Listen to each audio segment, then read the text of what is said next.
Support WrestleTalk! Be kind to each other in the comments. It's time, ladies, gents, NBs, everybody involved. Today, it's time for the NXT reviews to come back. Oh my goodness, it's been a while. And we get to review it's a good show, guys. It's better than Raw and SmackDown, let me tell you. Oh my god, this is refreshing. If you guys watch the NXT TakeOver reactions, there was even comments in there being like, wow, it's really nice to see people enjoying a show. I'm like, I know! Isn't it great? Anyway, welcome to the WrestleTalk Podcast review of NXT. It's back! And we need you guys to watch it so it sticks around, please. That would be great. I am Ciampa Pequenel. I'm joined by Tempest the Wrestler, also known as The Intangibles. That's us. We're here. Here to stay. That's right. Nothing at WrestleMania could break up the Intangibles. Not even Randy Orton being a pleb and winning a match he shouldn't have won. Not even a little bit. But yes, let's talk about NXT, because the first thing we're going to be talking about is this almost little throwaway segment that was buried in the middle of the show somewhere, where we had a video package for Saray, who's going to be debuting next week. Cut to William Regal being like, yeah, I'm really excited for next week. It's going to be great. Went into his office, and inside is Roderick Strong and Marina Shafir, his real-life wife. There's this brown envelope of papers, and he came in and he's like, I'm done. And Regal kind of accepts the papers. He's like, are you sure? He's like, yep. And then just walks away. So Roddy Strong basically just resigned from NXT, is what we're supposed to believe here.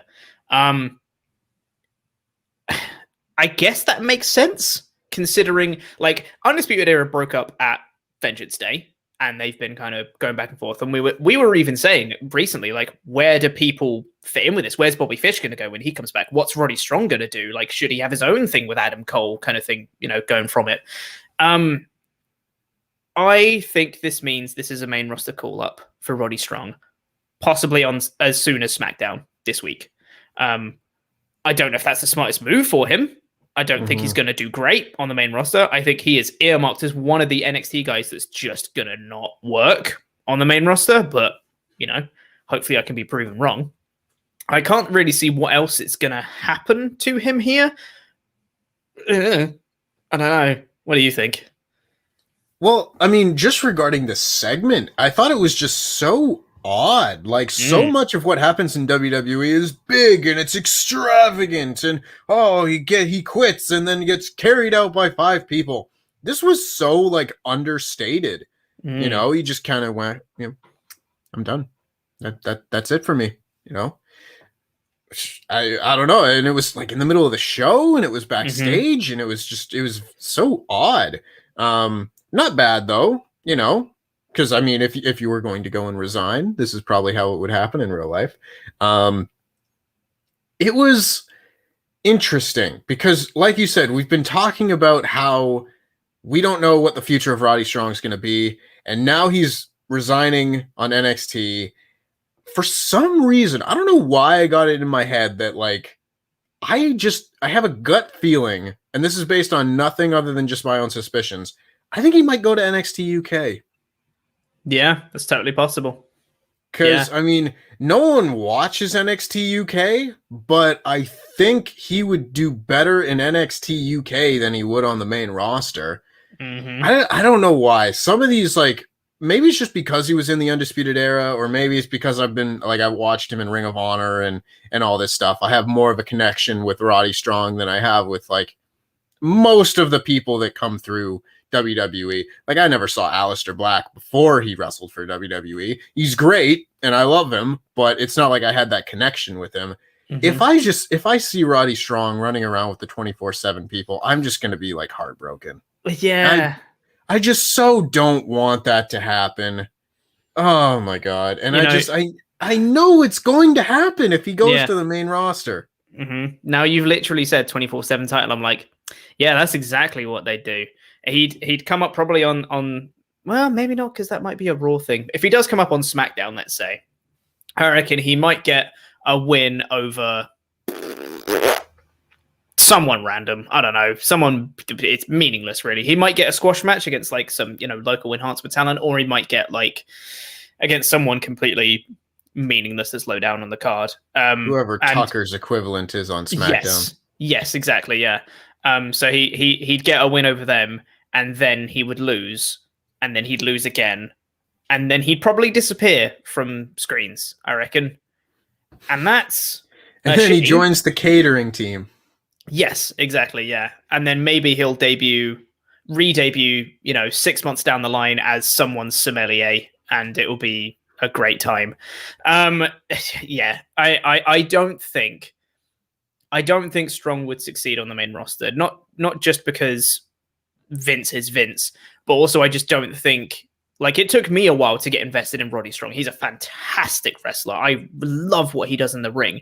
But it took me a while to actually get invested in him as a person kind of thing, as like a character that I wanted to invest in. I was like, I'm sure I'm going to really enjoy his matches, but like there was something that was a little bit lacking there.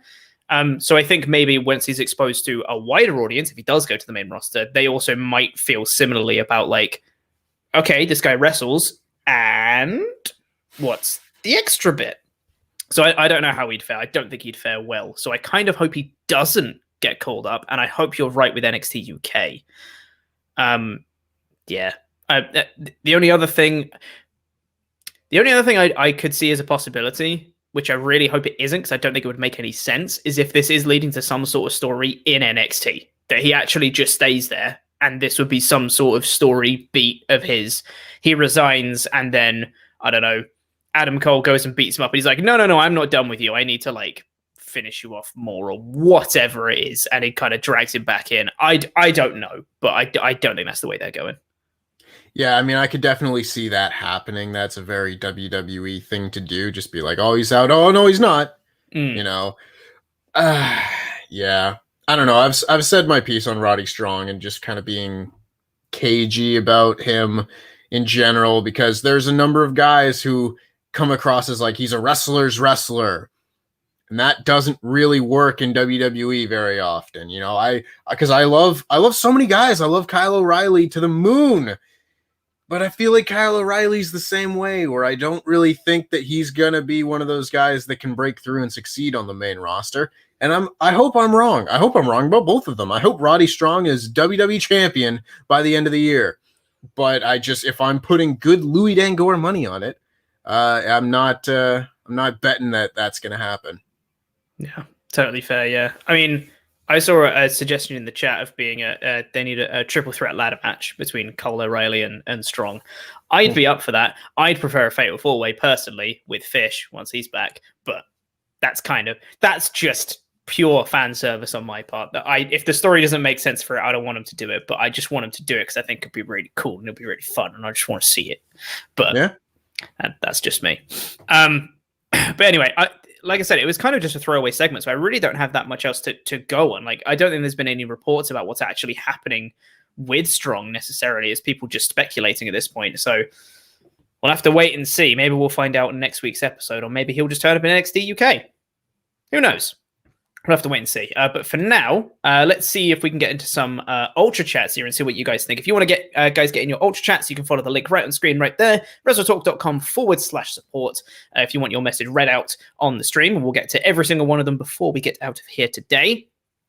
We got one here from Stephen Guzman that says, I feel so bad that when Roddy turned in his resignation, my first thought was, no, Roddy, don't go to the main roster. Stay in NXT where it's safe and you won't be in the 24/7 title picture. Great minds think alike. Yeah, he's exactly the kind of guy that would be in the 24/7 title picture, and that makes me really, really sad. Yeah. It's really depressing, actually. Like I said, that one would just break my heart more than most, And you know what would suck? He'd be Roderick Strong until he became Roderick. Oh God. I was thinking earlier that like they'd do something really dumb about how he needs to get coaching from like Chad Gable, and then he becomes like Roderick Stronger. Oh my God. Roderick Stronger. I gotta tell like a really quick story because I watched. I was at a Ring of Honor show years ago. I think this was like 2015, maybe 2016, and I was at a Ring of Honor show with a few friends of mine, and our favorite things were just the weird Ring of Honor fans saying things because like you're up against it's a Ring of Honor show, right? So it's not like WWE where you're 20 feet away from someone at their closest, right? So you're right next to these guys as they come through the crowd.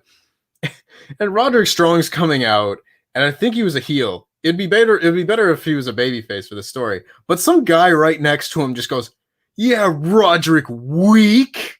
And Roderick like stops and looks at him, and he just goes like, just like gives like a really gross nerdy wrestling fan face. And it's been 5 or 6 years, and that has stuck with us ever since. I'm waiting for the day that someone calls him Roderick Weak on TV. You know it would happen on the main roster as well. I don't know how it hasn't happened yet. Oh, man. Like it's right there. That sounds good, but sounds something that Riddle would say if he was on the main roster. Yeah, right. That's a match I would like to see again. Honestly, yeah, have them do that. Yeah, I mean, it wouldn't be very good because Riddle will probably go about 2 minutes and then get pinned because that's what Riddle does on the main roster. But it could be interesting. We got one here from Sean Blanford. It says, I hope Strong goes to SmackDown and he can be in that tier with Owens and Zayn. I would love a serious Strong versus Owens feud. I would as well, but nah, it's not going to happen though, is it?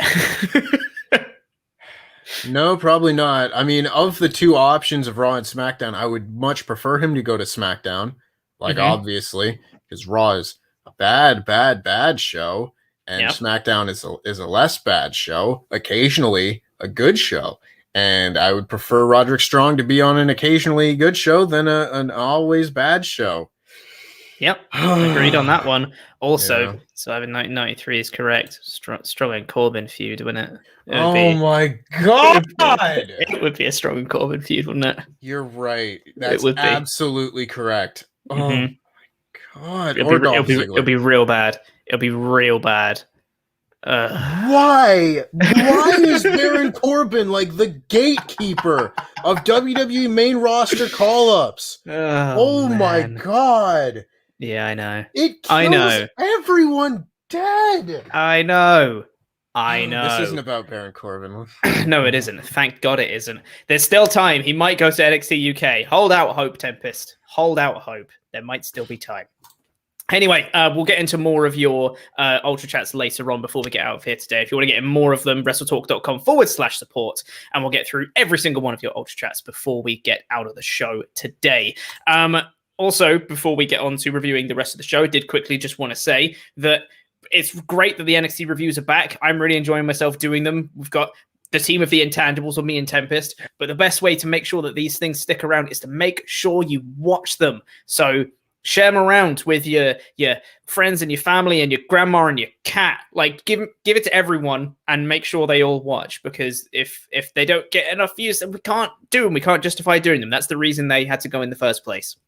Hopefully, with it being on a different day to AEW and stuff, more people come to watch. There's a decent chunk of you watching them right now, which is amazing. Thank you all for coming out. Really do appreciate it. But make sure you do keep watching, because that's how we can keep doing them going forward.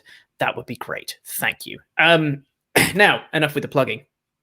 Let's get into talking about the show as a whole. So the show itself started off, obviously this was a post-takeover episode following Stand and Deliver. And we got the new NXT champion coming out to start things off. Karrion Kross came out with Scarlett, did a full entrance to come on out. And this was a decent little promo that he cut, I thought. Basically him just saying that Finn Balor was great and he's, anywhere he goes, titles follow him.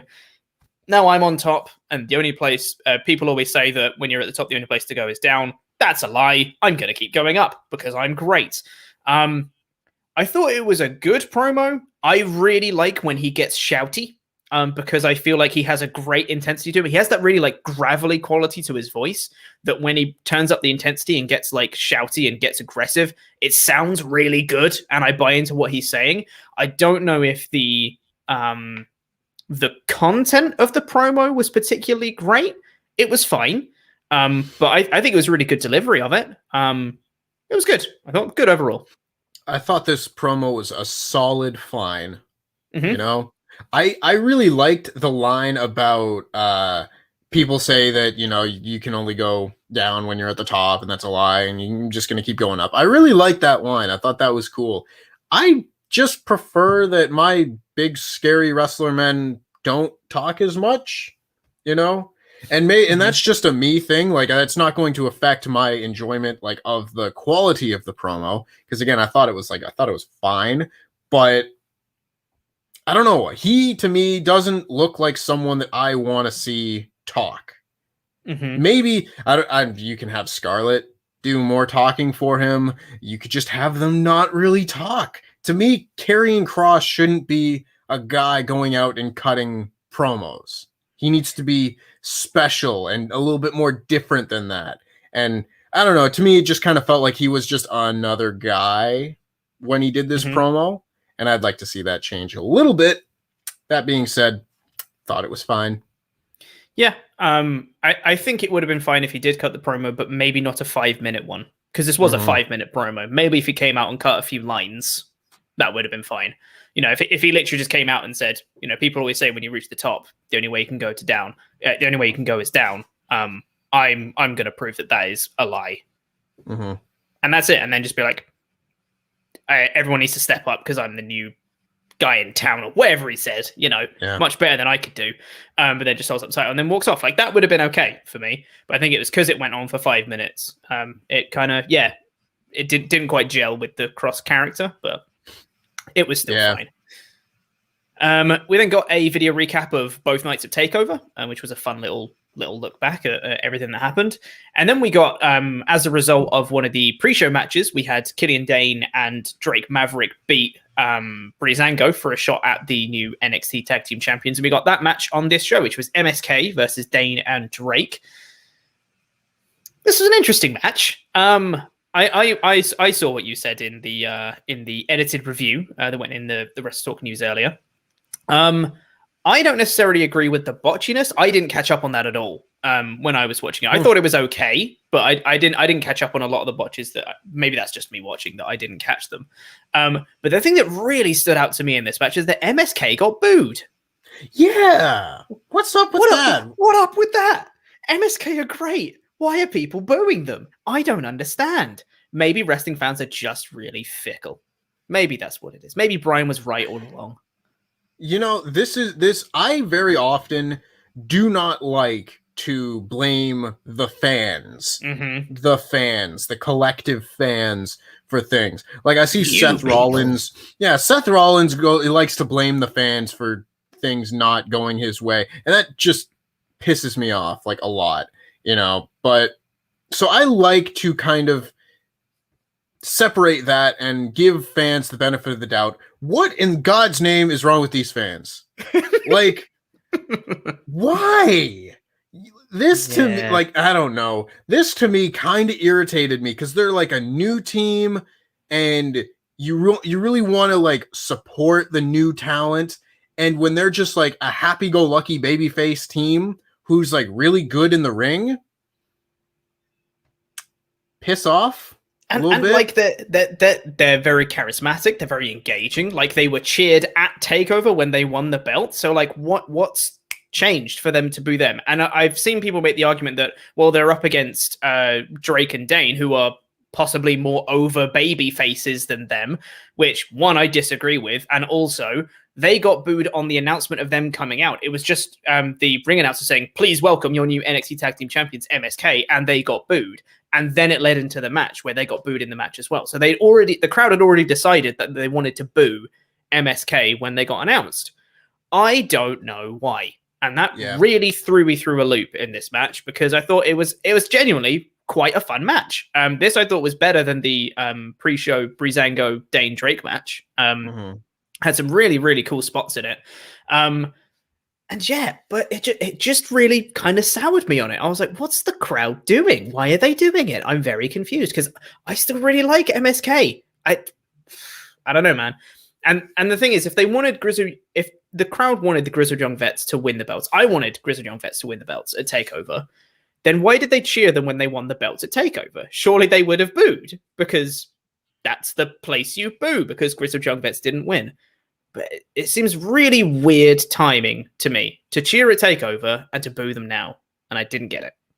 Yeah, I don't get this one at all. Like I said, I don't really blame fans for much, but this was just like, stop booing this babyface team that I don't want to say that they need fan support, but it would be appreciated.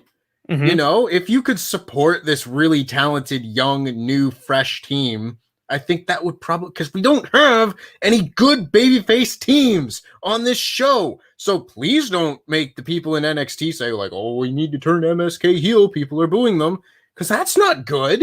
We don't want MSK to be heels right now. I don't know. This is just blah. Stupid fans. It's a room full of Andy Datsons booing MSK.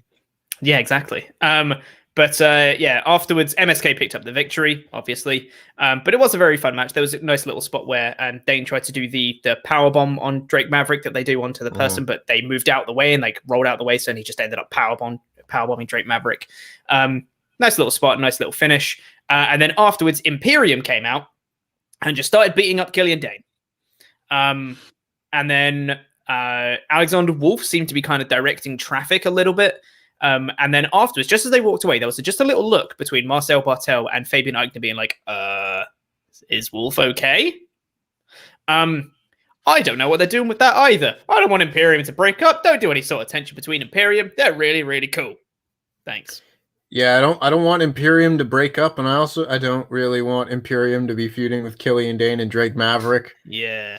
Also that doesn't sound like the most fun thing to me. Like because Dain and Maverick are a comedy duo, and Imperium is like the complete polar opposite of comedy. And I get that can kind of be the point, like, oh, you got to show them what real wrestling is. But I don't know. To me, that's too much of a clash, and I wouldn't look forward to the matches.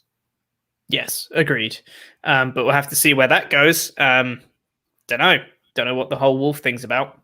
See, I thought they were playing off the whole history with Sanity. Me too. With Wolf and Dain, because they had like a little stare down at first, and then they just beat him up, and then Wolf was like, cool, we're done. And then they had an uneasy look at Wolf. So I was like, wait, what's the story? Are they going off Sanity? Are they doing, is Wolf bad? Is Imperium breaking up? Like, what's the... yeah, there's a lot going on. But then we had a backstage segment where Robert Stone wanted to get Aaliyah into a tag team title match because they're owed that. Mercedes Martinez comes in and chokes out Aaliyah, asking Robert Stone for her money. And then Jessi Kamea. Sorry if I've been saying Kamea because I again, as I said in the edited review, her move needs to be the Kamehameha wave. Absolutely, it does. She comes in and says, and Mercedes says, are you trying to step to me? And she goes, no, I'm trying to step on you. And she says, okay, tonight. And then walks off. And then they had a match, and Mercedes killed her in about 2 minutes. Yep. Not much to it. My notes here was Jessi attacks Martinez before the bell. I looked away, and the match is over. That's about it. That's about it. That was the match.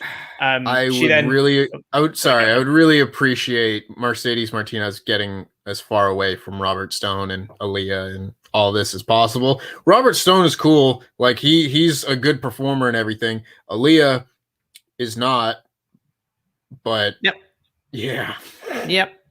I'm hoping this is the end of it. This seemed like the end of the Mercedes Martinez Robert Stone thing, because after the match she kind of pushed him up against the cage walls of the CWC, choked him out, took money out of his jacket, and then to the commentary table. For some reason she was screaming at the commentators and not Raquel Gonzalez, and said, hey, new NXT Women's Champion Raquel Gonzalez, I'm coming for you. Cool. Yeah, I'd like that. Just please stop doing this whole Robert Stone stuff. I want to see more of Mercedes Martinez. I think she's really cool. We then got a backstage promo with all 4 members of The Way, who are going to be an 8-man tag action, or 8-person tag action, I should say, later in the night. they said very generic stuff, just being like, we're the way, we're going to win, we're really cool. Austin Theory saying, I'm going to get my revenge on Dexter Lumis, and, you know, all the stuff that they're saying. The one bit that made me laugh with this promo was everyone walked off at the end and Austin Theory walked the wrong way and then had to run across the camera because he walked off the wrong way. Intentionally, it was part of the bit, which was funnily done. It was good comedic timing. I do like that bit. Yeah. I know DX did it once like 15 years ago. So to see it again, I was like, that's funny. It's good. It's good. I wonder, because this show is just run by DX now. Do you think they're just like, hey, you remember when we did that one thing? Let's do that again on this show. I'm waiting for someone to super kick someone backstage called Stan. But then after that, we got what I really liked on this one. This kind of encapsulated a different point I had. We got another promo from Isaiah Swerve Scott. But this one was like a video promo, and this encapsulated a point that I really liked, which was that promos feel different depending on who's doing them, which is so refreshing when you just watch the main roster. Obviously, they do that over in AEW and stuff like that, but when you watch the main roster more often than not, and you come here, you're like, oh my god, people have characters. Wow, what a difference it makes. Because obviously we had the Karrion Kross promo at the start. That was just an in-ring promo. However, that did feel very different because it had the full entrance. It had like, spotlight on him and things like that. Then we had just like the backstage segment with the way. And then we have this fully edited video promo from Swerve, which is all like, okay, this is all different types of promos. Great. And I really like this promo from Swerve as well. I thought he's really charismatic and really kind of put over. He's like, this is the end of me and Leon Ruff tonight. Like, I should be respected more because I eliminated both Grimes and Leon Ruff in the Eliminator. Like, I deserve more respect than I'm getting, and it's going to be the end of me and Ruff tonight. It wasn't, but we'll get to that later. But yeah, really solid promo, I thought.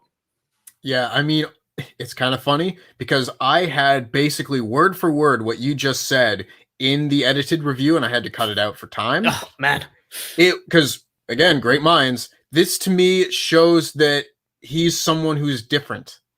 One of the great things about the NXT of old, and I feel like they haven't really been doing it as much lately, is just like Tyler Breeze would cut his promos on his phone.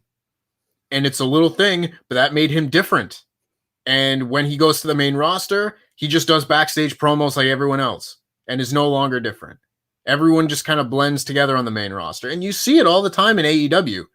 Darby Allin cuts together his little movies, his black and white films, and he cuts his promos that way. And Lance Archer kills people backstage as Jake Roberts does the talking. Like, these things set people apart and make them unique and individuals. And that was what was happening here with Swerve. I thought it was like, the content of the promo was good, but the setting and the atmosphere really sold it. I was like, damn, I really like Swerve Scott right now. Yeah, tell me about it. I genuinely got really excited for his match against Leon Ruff later, which is not a sentence I thought I'd say. So yeah, no, it was really, really good. Compared to, ladies and gentlemen, my guest at this time. It changes things quite a lot. After that, we then had a very surprising match, which was Santos Escobar came out. New undisputed cruiserweight champion Santos Escobar came out and cut a little promo just saying like, this belt, the cruiserweight title, was the forgotten belt on any brand until I got it. We've established, the legacy of the belt. Legado del Fantasma is the best. I'm awesome. I'm the champion. I'm great. Was pretty much the content of the promo. And then he said, I'm issuing an open challenge to anyone that wants to come out. Immediately it goes black and KUSHIDA is the one that answers. Now, if you watch the TakeOver live reactions, you'll know that we really like KUSHIDA. He's really cool. So he came out here with an interesting look with the jacket that he normally wears, the Martin McFly jacket and all that stuff. Except he's got like trunks on now, which made it look really weird. It's just strange to not see the shorts. It just really struck me. I was like, that's a look. Yeah.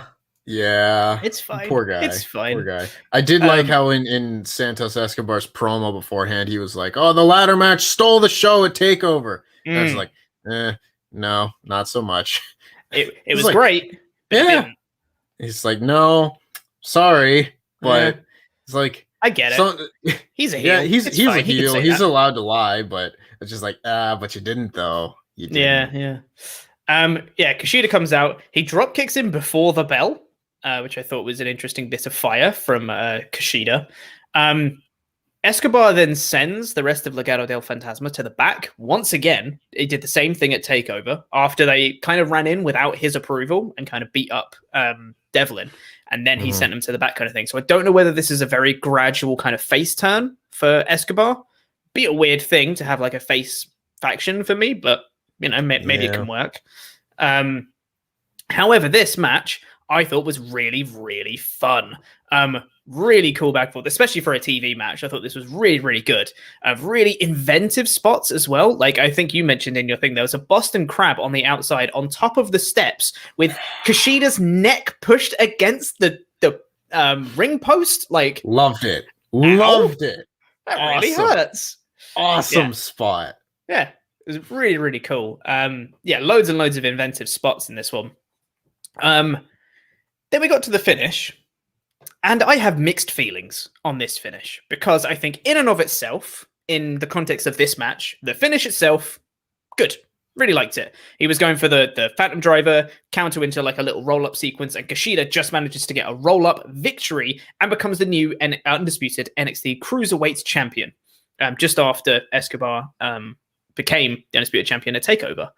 So in my eyes, the story for Escobar makes sense. Like, he just became the champion, he's feeling super confident, and maybe he took his eye off the ball for one night, because now he's like, well, now it's clear, I'm the best, anyone can challenge me, whatever. And he's taken his eye off the ball, and he lost to Kushida. That, to me, makes sense. Kushida's story, though, of this being his first big championship win in NXT, and the thing that he's been building to since, like, 2019 or whenever it was that he came into NXT, this felt a little bit underwhelming because to me, Kushida's big first title win needs to be like a proper win. This needs to be like Kushida has tapped out this person, or like Kushida gets the pinfall victory. No shenanigans. Like, this is a big deal because Kushida's finally done the thing that he wanted to do. Whereas to me, this one, it was like he got the pin and he was like, I can't believe I did this. I'm the underdog and I can't believe I won this title. And I was like, I don't know. That just didn't sit right with me. I felt like it should have been a bigger deal and not necessarily a roll-up for him for the big title win. I don't know.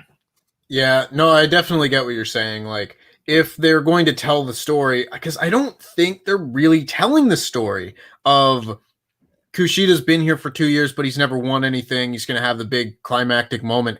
I think they just kind of see him as like a guy. Yeah.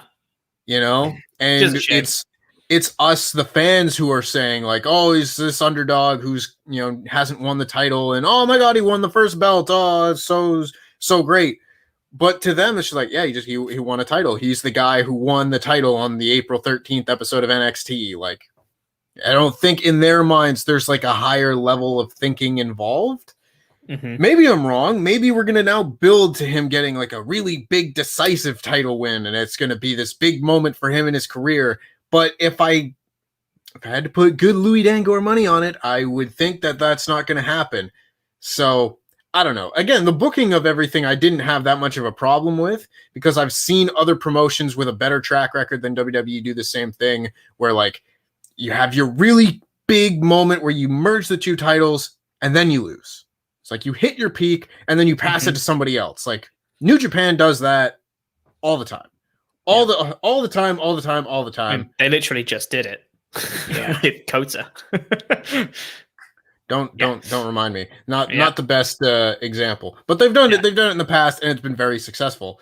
I don't have the same faith in WWE to do something like that and have a long-term storytelling, like a long-term storyline, and not worry about it.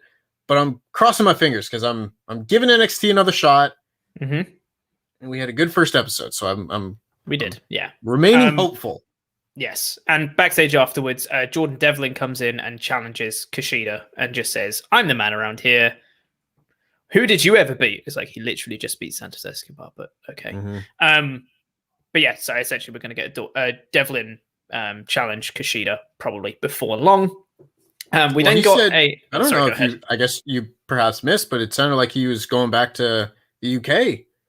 Oh, is he not then? Well, maybe. Yeah, he said something like I'm leaving, but I'll be back for you in this title. So maybe Well, Kushida's not going to have a long run, but maybe. Yeah. Maybe that will be his big moment, is the fact that he can have a really long Cruiserweight championship thing. Instead of the title win isn't necessarily the big moment, it's the legacy of the belt that matters. I don't know. I'm making stuff up now. We got another video promo, and again, this one felt very different. This was Ciampa and Thatcher talking to the camera, and it was a nice little promo. Seems like they're going to be going after the NXT Tag Team Championship. Said they're going to go after MSK. I'm not opposed to this move at all, because I really like Ciampa. I really like Thatcher. I think the way they came together with their takeover match and all that stuff, I thought was really cool. So yeah, and they say they're coming for MSK. I really like how Ciampa gets fired up and says, "MSK, we're coming for you," storms off with the chair, and Thatcher just sits there and smiles at the camera. It's really, I just like the team. I think it's really cool. I like this team a lot. You know, I was kind of cagey about Ciampa just kind of going into another team, you know, because, you know, he's the DIY guy. You know, that was his big famous team. But I really do like these two together. And I have no reason to suspect that a match with MSK would be anything less than fantastic. So, I mean, hey, let's put it in the ring. Let's make it happen. Just don't boo MSK, you fans. I mean, goodness, if they're going to turn MSK heel, don't do it against Ciampa and Thatcher, because they're more heelish anyway. I mean, they're faces, but they have more heel tendencies as it is. Yeah. They're mean people. They're mean people. They're mean. There's nobody meaner than Ciampa and Thatcher. Doesn't quite have the same ring. After that, we got an in-ring promo with new NXT Women's Champion, Raquel Gonzalez. I thought this was a really nice promo. Very kind of heartfelt of her being like, I was supposed to debut when NXT went to USA, but I wasn't ready for that. But I worked harder than I ever could to make sure I was ready when the next opportunity came up. I would have been ready. And she's been basically busting her ass the whole time. And now she's NXT Women's Champion. I thought it was really cool, really nice, heartfelt promo. Dakota Kai kind of introduced her and said, you know, we're the best. Also, quick shout out to everyone who's watching today, because we just hit 1,000 viewers right now, which is great. Thank you all for coming out and watching. We really do appreciate you guys coming out and watching, because that's the way the NXT reviews are going to stick around. But yes, and then we got the debut, the long, much anticipated debut of Franky Monet, formerly known as Taya Valkyrie, from Impact Wrestling, etc. But yes, she came out with her dog, and I'm not sold on the Franky Monet character. I'll be real here. She basically just said that NXT became a bit greater. NXT's a bit bougier, and I was like, that physically pains me that you've said that, but okay. And she's going to be seeing Raquel every week. Raquel had a really good rebuttal line, I thought, which was that, hey, look, it's good for you that I'm in a good mood today, because if you interrupt me like that again, your little pooch over there, I'm going to shove it up your ass, which I thought was a nice little line. Yeah. What'd you think of Franky Monet? I don't know. I don't know how I feel about the whole thing. You know, first of all, I think the name is kind of dumb. I'm not sold. The Monet part, that's fine. Not big on Franky. I can't wait for her to just be called Franky on the main roster. Like, 100%. No, don't like that one.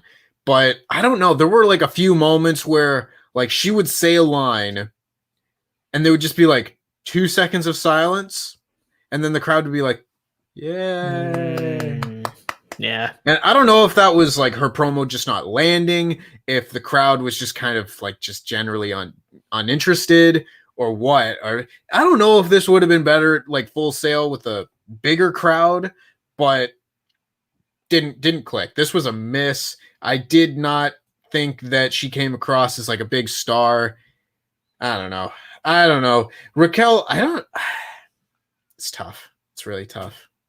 I don't know where they go with this. I would assume a championship match at some point, but you got to make me care about that between here. No, I assume this is going to be kind of like an AEW where Christian came out the week after Revolution and had like a stare down with Kenny Omega, just to let you know as viewers, like, hey, that's the destination. We'll get there eventually, but We need to work our way there first.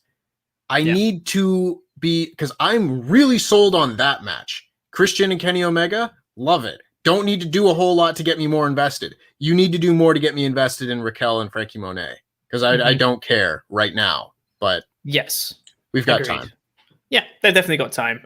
Wasn't super sold on the debut, but there's definitely time to turn it around. I'm not overly, I'm not going to be against it forever now. But then after that, you thought the segment was over. No, because you have someone that the crowd actually reacts to come out, which is Rhea Ripley, new Raw Women's Champion. She comes out, gets in the ring. They look like they're going to have a stare down between Raquel and Rhea, and then they just hug, which was nice. And then Bianca Belair comes out, and everyone goes, "Oh my God, someone else we really like." And they came out, and all three of them kind of posed with the titles in the ring. Really nice moment, just to kind of let that play out there. I also really liked. And I don't like making comparisons to the main roster all the time.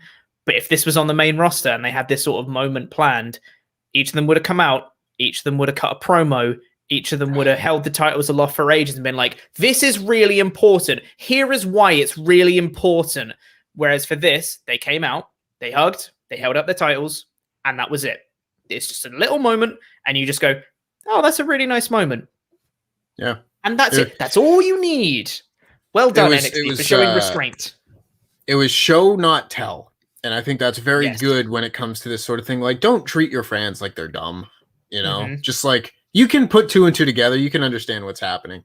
I will say I was concerned when Rhea Ripley came out first. Because, I mean, she's not been off NXT for that long. It's only been like a few months. So I was like, oh, God, are they really going to bring her back and do like a champion versus champion thing? But thankfully, no.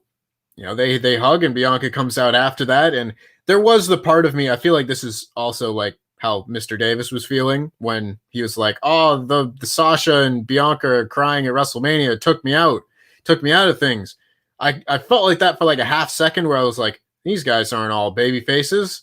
Rhea Ripley's supposed to be a heel. That's kind of odd. But at the same time, they were all having such a good time and like the fans loved it. And I was like, oh, this is sweet.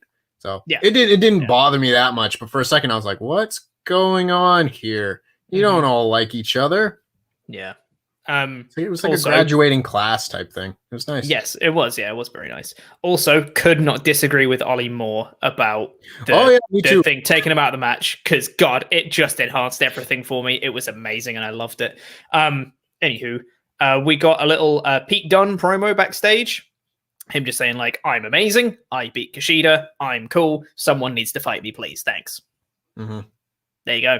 So that's what you need. And also, he wants to set his sights on championship gold again. Cool. Great. Okay, yeah. I could see him being a good North American champion. I 100%. Don't think they see him as an NXT champion. No. I don't think I see him as an NXT champion either, personally. Not right now, anyway. Maybe in a little while. At one point, I would have said absolutely yes, but not currently, not in the last like year or two, maybe. But yes. After that, we got a little video package for Saray, who's going to be debuting next week on NXT. Who's a new Japanese signing. Looks very exciting. Very pumped for that. Should be great. And then we had the previously mentioned Roderick Strong quitting NXT thing that we've already spoken about. Then we got Leon Ruff versus Isaiah Swerve Scott. Again, I did not pick up on these botches that you mentioned in the edited review. There was the odd thing at the start where like he landed awkwardly on his shoulder and stuff, but I just quite enjoyed myself because I thought that landing awkwardly thing was intentional because immediately afterwards they then did a spot where Ruff started working over Swerve's arm and I was like, oh, so he meant to land weirdly then. That they're working over the arm because of that spot. That makes sense. So I wasn't taken out of the match at all. I thought it was all kind of intentional, like it was scrappy rather than botchy. Does that make sense? That's the way I felt anyway. That's what I got watching it because I still quite enjoyed it. Thought it was really fun.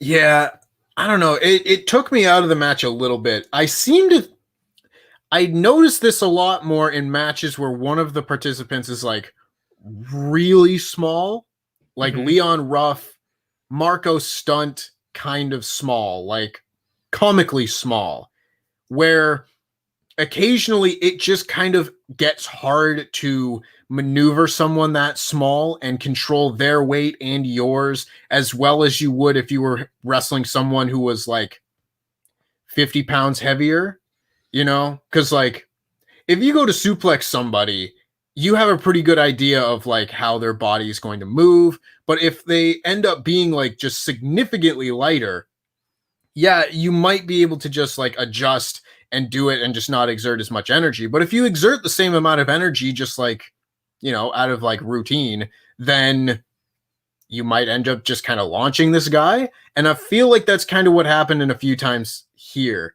That can work to some people's advantage. If you're like Brock Lesnar and you're German suplexing someone, it's really fun to just see him like send someone to the moon. But I don't know, this match just kind of missed a little bit for me. I enjoyed a good chunk of it, but I don't know. I feel like they just didn't gel as much as they could have and did at TakeOver. Fair enough. That I can possibly agree with. I do really love Swerve though. I think maybe I was just riding the high of the promo earlier, but I just really quite enjoyed this. I just really wanted Swerve to win, and he did. Did manage to get the win in the end. Ruff looked like he was going to potentially get a win at the end there, but they had a rough-looking turnbuckle spot where Swerve just kind of dropped Ruff on his head on the turnbuckle. Looked nasty, but it was really cool. Then managed to hit the finish for the win, which was really nice. However, then later on, you think, okay, that's the end of Swerve versus Ruff. He said it in the video promo earlier. It's the end of Swerve versus Ruff. Great. Go backstage, little interview with Swerve. Out comes Leon Ruff and attacks him from backstage and then says, "This isn't over." And I kind of want it to be over. I really want it to be over. I think the right person has come out of the feud winning at this point. Swerve just won. He eliminated him at the Eliminator. Ruff's had his time. You know, he was a North American champion and all that stuff. He's had his little shiny bit. I feel like this should be going on. I don't know whether is Ruff going to turn heel now. This felt like a very heel move to go and attack someone backstage and say, "No, this isn't over until I say it's over," kind of thing. That's I don't know.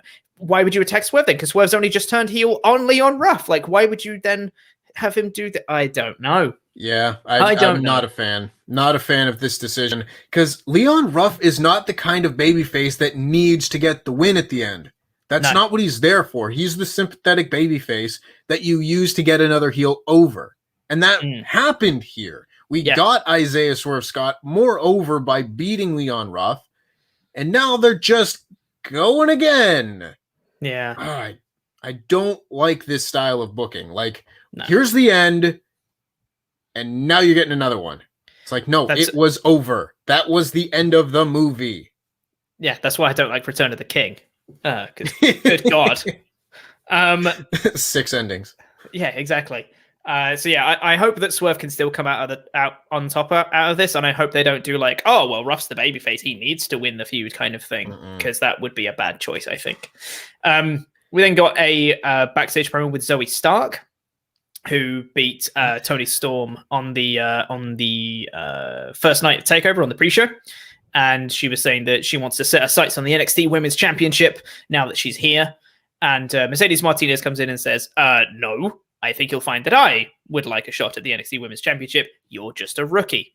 So it looks like they're going to be having some sort of feud. Maybe that can be a number one contendership feud between Mercedes and Zoey Stark. And then maybe Mercedes wins that and goes on to face Raquel. I'd be all for that. I think that's really cool. Yeah, this is really good. I thought that was a nice progression for Zoey Stark, who, you know, we didn't even think she was going to beat Toni Storm on the pre-show. Now I'm saying, you know, she should be involved in a number one contendership feud for the NXT Women's Championship. Don't think she should challenge for the title yet, by the way. Just throwing that out there. I think that would be a bit too far. But kind of getting her involved in that sort of picture to then have her, you know, get beaten a few times now, and then in the future, maybe like a year down the line or something, her just kind of get built up to eventually challenge for the title. I think it's a good solid story, that. So I hope they're going in the right direction. Yeah, I think there's something that could be done here where if you wanted to give Zoey Stark a championship match in the near future, there's definitely a way that you can do this. Similar to the way, I don't want to compare everything to AEW, but like how Jericho had title matches against people like Scorpio Sky, Darby Allin. These are before these guys were really established as top singles people, where if you have a really competitive, entertaining match with the champion and lose, as an underneath person, you can still get over that way. And I would almost say that's probably the best course of action for Zoey Stark, because if she beats Toni Storm and then just loses to Mercedes Martinez, I don't think that accomplishes anything. That just kind of like puts her back to where she was. But if she's able to beat Mercedes Martinez and then face Raquel Gonzalez and lose, I think that accomplishes a lot more to elevate her to that same kind of level as everyone else. Whereas a loss right now would just kind of set her back to being just another girl on the roster. Yeah, I agree with that. But then we got into, we had a little video package for Imperium saying that we're super cool. And then we had the main event match, which was the aforementioned 8-person tag match of Shotzi Blackheart, Ember Moon, Dexter Lumis, and Bronson Reed, my boy, versus The Way. Why is Indy Hartwell in love with Dexter Lumis? I don't know. Why do we always need to have something with Dexter Lumis that's stupid? Like, if he was just a wrestler who was really intense and had that face, because he's got good facials, and he's a good worker, but they keep giving him the worst possible storylines. Why? Why is she in love with Dexter Lumis? Why is she trying to, like, Sleeping Beauty her way into something with Dexter Lumis? I don't know. I will say, if you liked the story, this was done well. The spots themselves were very funny, I thought. Good, like, comedic timing on a lot of it. There's a really good, like, facial expression from Indy Hartwell when she eventually gets carried away by Dexter Lumis. She has a little smirk back at the camera and a little thumbs up, which was funny. I will give them that. I just don't get the story. Why is Indy Hartwell in love with Dexter Lumis? Why is he in love with her? Where did he take her? Did he kidnap her? It's a bit creepy, all of that. Just going to throw that out there. Yeah. Didn't get this. And I know we're in the minority. I can read the chat. I know we are far in the minority in this one. I will not bend to the will of the viewers. You all are entitled to your opinion. Oh yeah. I don't like Dexter Lumis. I don't like anything that he's really done. Of the Dexter Lumis things that I've seen, this is on the low end of the offensive scale. I will say that. Because again, it was just dumb. It wasn't bad. And that's the difference. Like when he was wrestling Cameron Grimes last year, that was like turn off the TV heat. Like I never want to see it again when they had a friggin' blindfold match. Oh my, and you could see through the blindfold because he's got magic powers. Hated that. This was like, it was fine. You know, it was like, it was just dumb. I want to know why she loves him and why he would care. Like, if you tell me that, if you told me why, I would probably not hate it. Yeah. Yeah. You know? It felt like they just said, and this is happening. And we went, but why though? And yeah, you could read it as simple as, well, she likes him. It's like, yes, get that. But also they're feuding with other like faction stuff. That's like a whole thing that you need to explain as to why she likes someone from, you know, the opposite side kind of thing. Is it a Romeo and Juliet thing? Is it star-crossed lovers? I don't know. Like, explain the thing. Like, and not even just that. Not even just that. It's not even that he's on the other side. It's that he's a freak. Yeah. And I know that people are attracted to different things. People like dangerous people. You know, I don't want to stereotype anything and be like, women. No, because that's not that. Everyone's different. Everyone likes their own thing. I feel like this warrants a bit of an explanation. You know, if she liked Bronson Reed, wouldn't have much of a problem with that. He's a big svelte man from New Zealand. He's different. It'd be he seems like a swell fellow. But why does she like the guy who's like a serial killer? That's a red flag for me, and that's something that's strange enough to warrant an explanation. And I haven't gotten an explanation yet. Yeah, I don't know. Like I've seen a lot of people in the chat just being like, "You're way overanalyzing this. It's a comedy segment. Comedy still needs explanation. You can't just say like, and this, and people go, okay. Like you still need to have a reason for things. I don't know. Anyway, match was fine. Yeah, that's the negative side of the match. The positive side of the match, when the action got going, was really fun. I really liked it. People flying all over the place. Candice LeRae did a suicide dive DDT on Dexter Lumis. It was really cool. There was a load of like dives to the outside. Some really like cool looking spots between a load of different people. Yeah.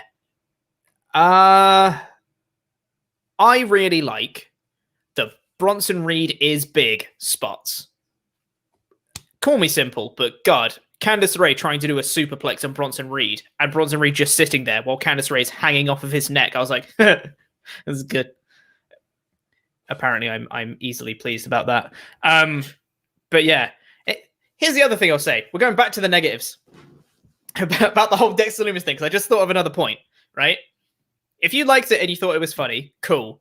I would say it wasn't funny. If it's a comedy segment, it should probably be funny. And I thought it was all right. Like, it had the funny Indy Hartwell face after she was being carried away. But the whole, like, her chasing him and him being like, oh, I need to get Indy Hartwell kind of thing. To me, that's not funny. That's just creepy a little bit. So... Little bit. And I've seen some people in the chat. I really don't want these reviews to just turn into, let's all debate Dexter Lumis every week. Because I feel like that could get a little bit old. But I've heard some people say like, oh, well, if you need to explain the joke, then it's not funny anymore. I'm not saying that the commentators need to be like, you get it, guys? She likes Dexter Lumis. You get the joke. But comedy needs like the setup, action, payoff. Like, there's a way to tell a story even if it's comedy, and we haven't gotten like the setup yet. Like, they skipped that part and just went into like, she likes him. It's like, don't you need to tell me why she likes him. Give me some reason. It's like when Lacey Evans started flirting with Ric Flair on Raw and everyone went, huh? Why though? Yeah. And everyone's like, well, it's just a comedy storyline. No one said that, because everyone said, that's weird. She's got a husband. Her thing was that she's a mum, right? And everyone went, oh yeah, it's a bit weird, isn't it? This is how I feel about this. It was like, this is just a bit weird. I don't really get the comedy in it, but, Anyway, Bronson Reed is big and I love him. He won with a tsunami. He's great. Yeah. Love it. That was really cool. So good. Like, the actual wrestling in this match, I thought was like, for an 8-man or 8-person tag, was like perfect. Just perfect for what it needed to be. That doesn't mean it was like a perfect 5-star match, but it was perfect for what it needed to be, which was the main event of a post-special episode. And everyone loves a good 6-person tag or an 8-person tag. Everyone gets to fly around, do fun stuff, and you get a bunch of really good wrestlers like Johnny Gargano and Bronson Reed and Candice LeRae and Ember Moon, etc., etc., etc. Who wouldn't love that? And it was great. Yeah. Newsflash. Shocker. Yeah. It's really fun. Babyfaces won. Bronson Reed won with the tsunami. Love Bronson Reed. Please use Bronson Reed more. He's the best. And that was the show. Overall, I thought this was pretty good for a post-takeover episode. Some really fun matches, like that 8-person tag, aside from the Dexter Lumis stuff, I thought was really fun action. The Santos Escobar and KUSHIDA match, I thought again was really fun action. The Swerve and Ruff match, I thought was really good. There's just a lot of good stuff on the show overall. I thought the in-ring quality was pretty high. And I thought a lot of the promos got me excited for the future of NXT. So yeah, I would probably give this either a high 3 out of 5, maybe somewhere around there, or maybe a low 4. But yeah, somewhere around that region. Yeah, I mean, I didn't love the tag match, the tag title match, and the Leon Ruff, Isaiah Swerve Scott match as much as other people. That being said, I enjoyed basically everything else on the show. Like, I was kind of going through my notes when I was reviewing it earlier, just and kind of being like, oh yeah, I like that segment. And then the Roddy Strong thing happened. I like that. And we had the Isaiah Swerve Scott promo, and I like that. And then the main event was fun. So I was like, man, this was a good, solid show. So I'm going to give it like a really solid 3 out of 5. Yep. Sounds good to me. But let's see what you guys thought. Let's get into the rest of your Ultrachats. Last call for that, WrestleTalk.com/support. If you want to get in your messages, we'll read out every single one of them before the end of the show. Also, thank you once again to everyone for coming out. We've got over 1,000 of you still watching this show, which is really, really appreciated. Thank you guys so much for coming out. Because like we've mentioned a few times now, the best way to make sure these NXT reviews stick around is to watch them. Apologies for the motorbike that just went by, if you heard that. RP Degnan comes in to say, I really don't think he's leaving NXT. After the stuff with Grimes the other week, this feels like step 1 of a story where he needs to get away from the Undisputed Era only to come back. But if he's suddenly Roddy on Raw next week, my bad. And when he says Roddy, it's Roddie. Just Roddy, straight up. Just Roddy on Raw. Hate that. Yeah, don't like that. Don't like that one. No, I can see that though. If it's just a story of NXT, like he takes time away, and comes back reinvented as Roderick Stronger. Perfect. Yeah, it'll be so I regret saying that already. We got one here from Boo Trick that says, I'm so glad that NXT is now on Tuesday. I've been a fan of NXT since I attended my first NXT house show in 2017, where the main event was Drew McIntyre defending his NXT championship in a triple threat against Bobby Roode and Andrade. Oh wow, nice. I went to an NXT house show where Drew McIntyre defended the title against Bobby Roode. I believe that was Bobby Roode's last match in NXT, like period, because it was a house show in Toronto. Oh, nice. That's fun. We've got one here from Blake that says, in the 5-minute review, you guys missed the CCTV footage of Cole cursing O'Reilly from the stretcher whilst at the local medical facility. As a healthcare worker, this genuinely made me laugh so hard. Hope these reviews stick around. Yes, we did miss that. That was very funny. Because, yeah, they showed the recap of TakeOver, and they also showed kind of the aftermath of Cole and O'Reilly. Showed them getting stretchered away afterwards. And yeah, as they got wheeled in to this local medical facility, Cole is just bad-mouthing Kyle O'Reilly the whole way. He's been like, you're finished, you're done, I hate you, I will get you. Oh, it's so funny. Yeah. Yeah. I regret having I just totally forgot this as I was doing the review earlier.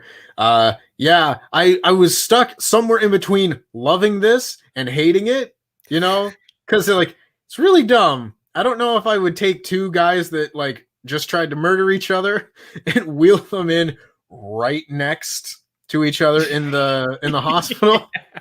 I think that's a little bit odd, but I mean, it's wrestling and you can do that sort of thing. Dumb. So it was pretty funny. Dumb and it was funny. Yeah. Misha Sumra comes in to say, we stand the intangibles. Love Tempest in its about 5-minute spot in the news. And it's not just you, Chopper. A multi-man Undisputed Era grudge match would be absolute gold. It would. Much like they were draped in gold. Anyway, Issa Smith comes in to say, after watching Raw this week, I never want to see any NXT wrestler called up. I completely understand Ciampa, Gargano, Cole, O'Reilly, and Fish doing everything to stay in NXT. I missed NXT this week because I needed to sleep, but want NXT reviews to stay. Well, thank you very much for coming by. Really do appreciate it. Kevin comes in to say, hello, I won Wrestle League. Not here to brag, but I won Wrestle League. Don't talk about the 4-way tie. Sounds like you're here to brag. Well, yeah. And yes, there was a 4-way tie at the top of Wrestle League Season 9. Congratulations for that. Also says... 1 point. You did. 1 point. It's your fault, Randy Orton. It's your fault. It really is. Also says, happy to see NXT reviews back. Really surprised about the Kushida victory, and the Women's Champion segment was lovely. I'm not convinced by Franky, though. Yeah. I think, we've set up a piece on that. I think we're in agreement there. Boo Trick says, hi again, new question. What would you want to be the main event of the takeover before SummerSlam? I'd love to see Kyle O'Reilly versus Karrion Kross. Give O'Reilly the title. Yeah, that sounds about right, honestly. Like, I don't think anybody's really the top babyface of NXT other than Kyle O'Reilly right now. And I don't know if Kyle wins at that show, or if they want to have Karrion Kross hold the title for longer than that, but as just like a big takeover main event, I think that's a pretty good idea. Yeah, should be good. Adam Blomplate comes in to say, really enjoyed NXT. The 3 women's champs in the ring gave me hope for when Vince retires. Okay. Yeah. I mean, that's still going to be a while. Years? Yeah, genuinely, about another 15 years, yeah, I reckon. Silly plate. Yeah. The Adnap 2 comes in to say, I haven't watched NXT for a while. What's the general feeling towards Devlin coming back? Good wrestler. Yeah. Yep. Yeah. Good wrestler. I've always enjoyed his work. Yes. His work? Yes. I think that about covers it. Yep. That's all we have to say on the matter. Bootrick says, hello once again. Who do you think will be the one to take the title from Raquel Gonzalez? I don't know. I feel like it's a bit too early to say, honestly, because they could build various stars between that happening. Like, I wouldn't have picked Raquel Gonzalez to beat Io Shirai when Io won the title, but they did a really effective job of building her up in that time to do that. So I think, yeah, I wouldn't be surprised to see someone like, I don't know, Zoey Stark. Maybe she gets built up in time to beat Raquel. Or maybe they have someone like, Mercedes Martinez or something down the line. Who knows? I would probably guess Saray, honestly. That's a good shout. I think it'll take a little while. They probably want to have both Raquel and Kross hold the titles for a good long while. But I could definitely see Saray being like the next. They don't usually want to do that super quick, like have 2 Japanese women's champions like real close to each other. Mm-hmm. Like I felt like they could have gone from Asuka to Kairi Sane very quickly, but they chose not to and have Kairi win about 9 months later. So I think this could be another situation like that where Saray will come in next week and, we'll see her wrestle and have good matches and have a big takeover match. It would be really good. And then further down the line, she gets her big match for the title. Yeah. Dean Brereton says, thought it was a good show. Kushida just hasn't worked for me. It's another Kenta waiting to happen. He needs to go back to Japan to be truly valued.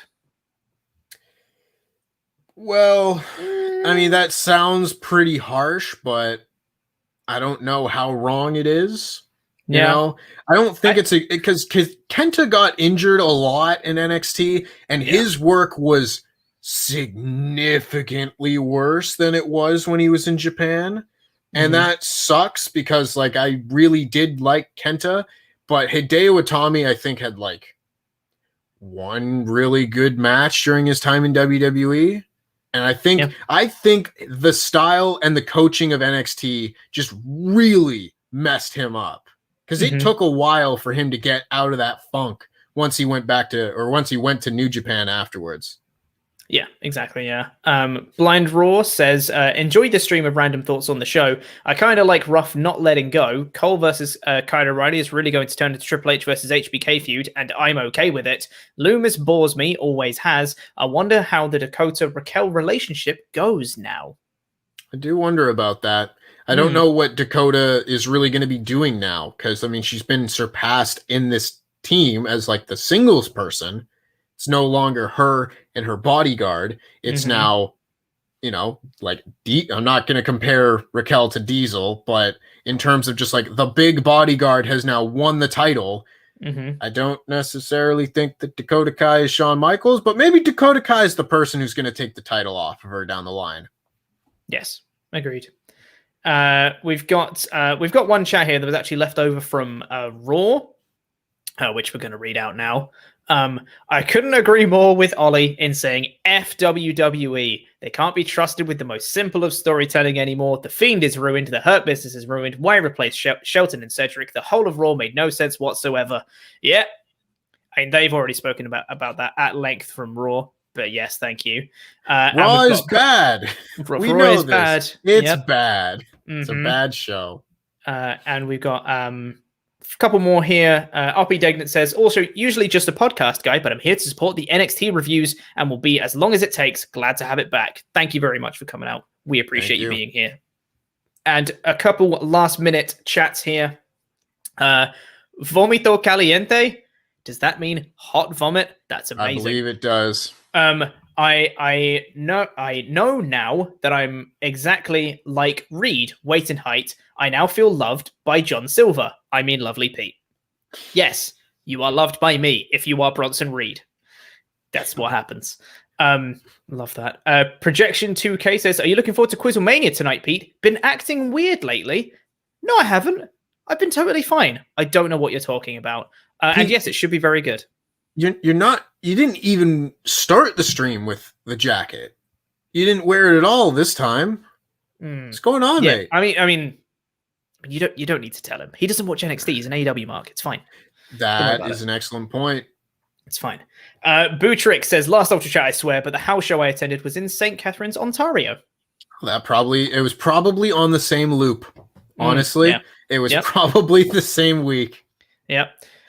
John McNeil said, love the fact the NXT review is back, especially with the intangibles. What exactly is the problem you guys have with Lumis? No, we cannot do this. We've already run over time. We can't do this. He's a dumb character. It's a dumb character. I like him as a wrestler. I like his physicality and his look, and his presentation is really, really cool. I don't like the character. No. There you go. That's the short version. The very short last thing I'll say about it, for the most part, I don't like supernatural, hokey, whatever in my wrestling. That's just me. That doesn't mean I can never like it, and there won't be exceptions. Obviously, everyone likes a little bit of Undertaker here and there, but for the most part, I don't like stuff like this, where it's unbelievable and I can't suspend my disbelief with a character like Dexter Lumis. It's also why I don't really like The Fiend either. Little window into my psyche. I loved The Fiend before he became Spooky Man. Anyway, let's not get sidetracked with that because that is all the time we've got. That is all the Ultra Chats for today. Thank you, everyone, for coming out to the return of the NXT reviews. All 1,000 of you that are still here. Thank you very much, everyone, for sticking with this. We really do appreciate it. And hopefully we can see you all back next week because we need you guys around to make sure these NXT reviews stick around as well. Really, really want you guys to keep doing this because I want to keep reviewing the show because it's much better than the main roster. So thank you guys for coming out. Really do appreciate it. If you're watching this episode on Catch Up, you can press the videos that are just appeared on the screen to catch up with more awesome WrestleTalk stuff. And the button on the middle that will make you become a pledge hammer over on Patreon. I have been Corporate Chopper. I have been joined by Tempest the Wrestler. And for the first time in a long time, that was NXT.